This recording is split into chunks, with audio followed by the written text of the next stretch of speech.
We got to start talking about the overall economic environment that is Minnesota, and we've got to start looking at lower taxes, let people keep more of their money so they generate economic opportunity. This is border to border now. Less regulation and permitting. I got to tell you a quick story about a hog operation in northwestern Minnesota, Clay County.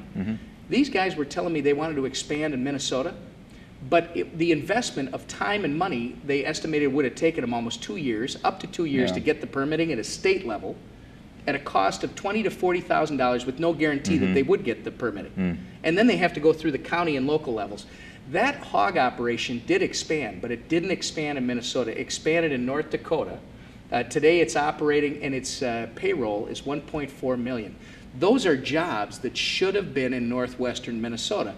But again, because of government and all of the layers, I mean, these are transactional costs that you add to the cost of doing business in the state of Minnesota, everything government does. So getting back to your initial question, yes, there are things government can do, but it should not be picking and choosing winners and losers. It should be creating a level and fair playing field for everyone to participate in a free market and allow people the opportunity to have the resources to create their own opportunities. That's what grows your economy. Do you see a lot of difference between urban voters and rural voters, citizens, and their concerns about the state and their questions to you? Yes and no.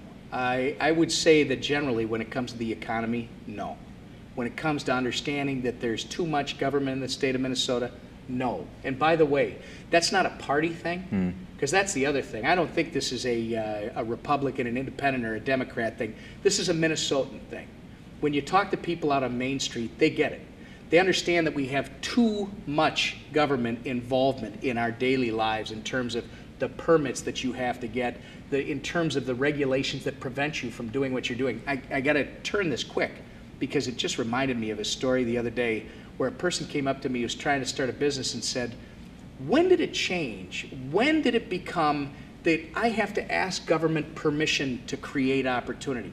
I thought government was supposed to be there to assist me so that the marketplace would be open for me to compete, and now I feel like I got to ask permission to compete. Well, I mean, that's kind of the way it's been, hasn't it, for a while? I mean, right. For any business you have in an urban, or I would say most rural settings too, I'm not familiar with that entirely, but you know, you have to get a permit to have a beauty shop, a barber shop, you know, whatever it is, a car wash. But see, you just said it, Brandon. It really doesn't change from outstate Minnesota to metro Minnesota.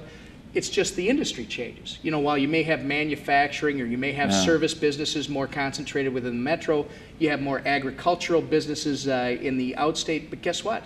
Their concerns are the same. It's taxes, it's excessive regulation, it's all the permitting requirements, it's all the layers of government that they must travel through to compete. I mean, there's an interesting sentiment in all of America today, you might agree with this, that you know, there's the Tea Party movement. There's a lot of people who want lower taxes, smaller government.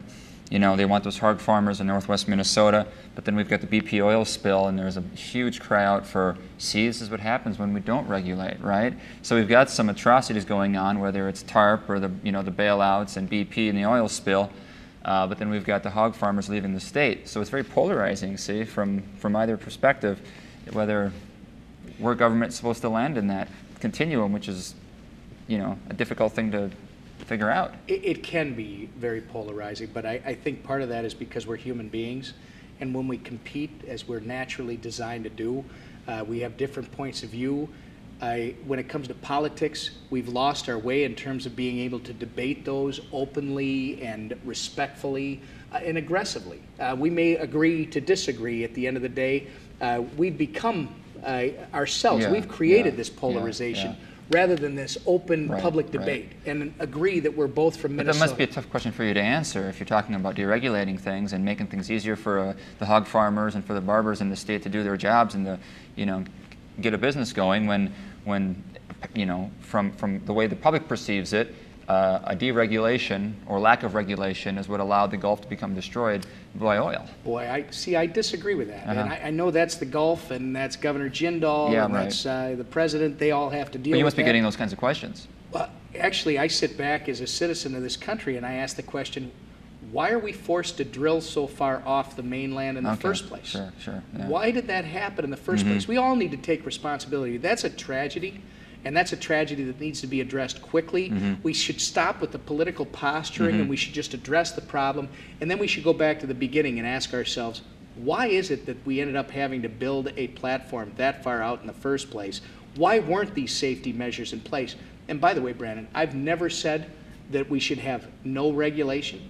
That's not what we're talking about. We're talking about excessive and layered regulation and bureaucracy. Do you see kind of inconsistent layers of regulation where maybe the oil industry wasn't regulated enough and the hog farmers in northwest Minnesota are regulated too much? Is that something that you would say? Again, the regulated too much wasn't the issue. The issue was there's permitting. Okay, They will tell you. you know what the hog farmers will tell you? Yeah. They'll tell you that they don't mind the permitting. Yeah. They'll tell you that there should be some requirements. They're fine with that.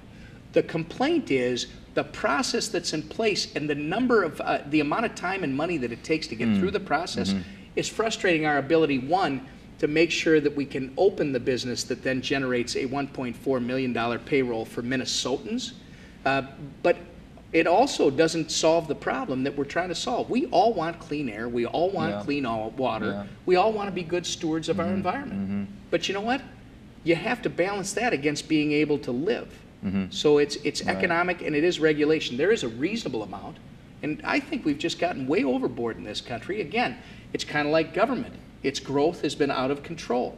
While everything else is shrinking in our private sector, our government continues to grow. It sounds like a tough job if you get it. Why are you running for it? You know what, Brandon? Every job is tough. Anything that is good requires a challenge and a significant amount of effort. But this is the greatest opportunity we've ever had. People out there are worried about our future, and they're asking, what direction do we need to go? I look at it this way. You can either be out there walking with your head down low and worried about, oh, woe is me, and I don't know what's going to happen tomorrow. Or you can say, you know what, when you are $5 to $7 billion in the hole, when you have constantly been doing this roller coaster, both emotionally and financially, in this state and across this country, it is a time of opportunity. When you don't have any money, you find new ways to do things.